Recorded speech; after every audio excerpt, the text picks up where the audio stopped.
kind of dictates a lot of things that we do. When we get up in the morning, when we go to bed, it's time to go to school or church, and it's time to go back home. It's time to work, our best time to play.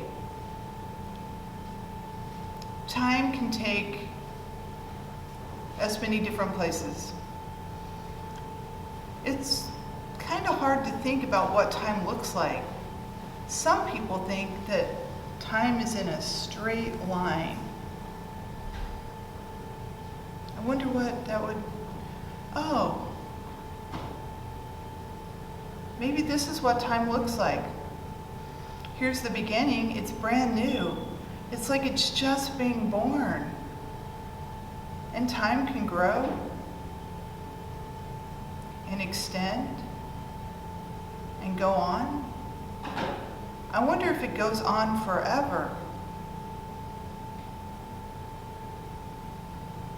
Oh, here's the end. What was the beginning of time is now the oldest, and what's the end is now the youngest. So it's like the beginning is the end, or the end is the beginning. It's hard to know with time what happens. But you know what the church did for us? They took the beginning, which is now the end, and the end, which is now the beginning, and we connected them. And we brought time together so that we'd always know that when something begins, it will have an ending, and if it ends, it will have a beginning again. So our time in the church looks like this.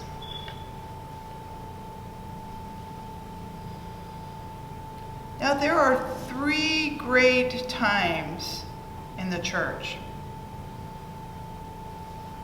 We have Christmas, and we have Easter, and we have Pentecost. Oh, Pentecost is kind of hot. These are the 3 great times.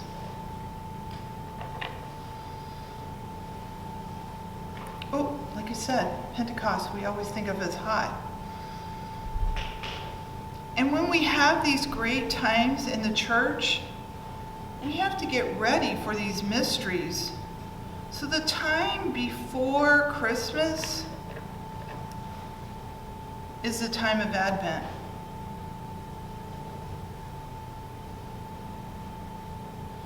And the time before Easter is Lent.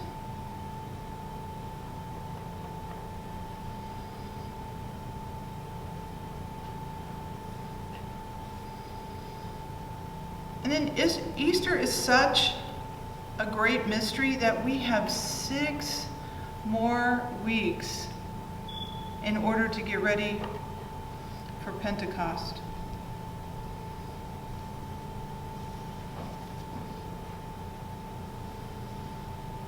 The church also includes all of this time to grow and get ready.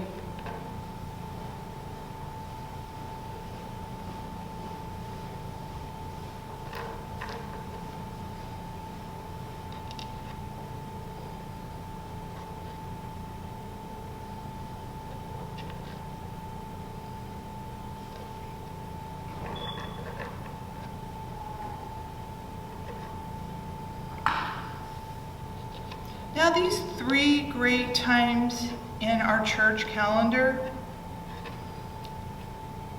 are such a mystery that sometimes people just walk right by them and don't even notice. That's why we take time to get ready for these 3 great times in the church. Now the first one is Christmas. And then we have Easter, and the hot one, Pentecost.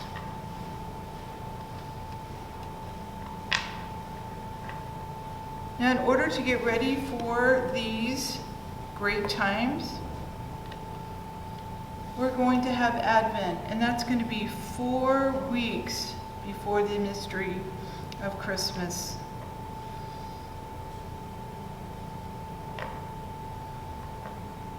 Now, Advent is usually purple. Purple is the color of royalty, and a king is coming.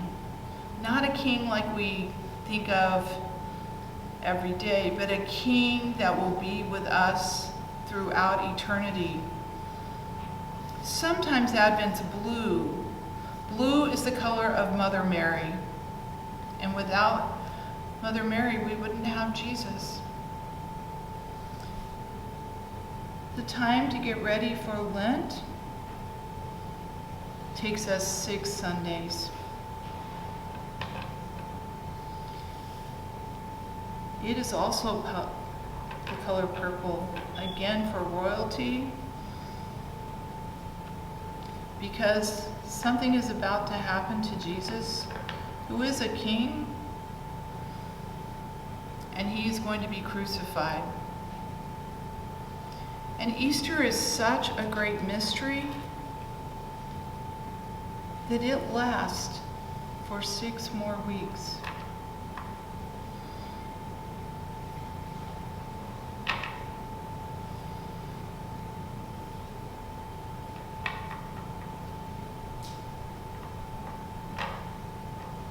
And then there's Pentecost. Pentecost is when the church was born, and people were talking in tongues, and it was as if everything was on fire, and that's why we think of it as hot. Pentecost is hot. The other seasons in the church are green. They are green for growing. So after Pentecost, that's about the time that school gets out and the days start getting longer, and we think about vacations and going to summer camp.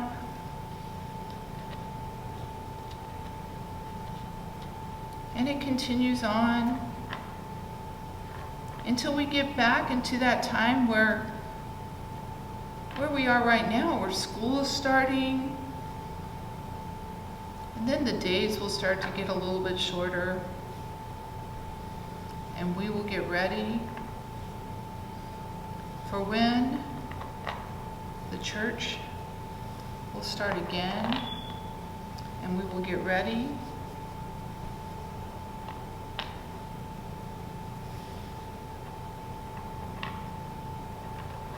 for the beginning of our year, which is we get ready for the mystery of Christmas, and we have Advent. So just like there is a beginning of our church year, everything that begins ends, and when it ends, it begins again. Now I wonder, do you have a favorite color when we look at the church calendar?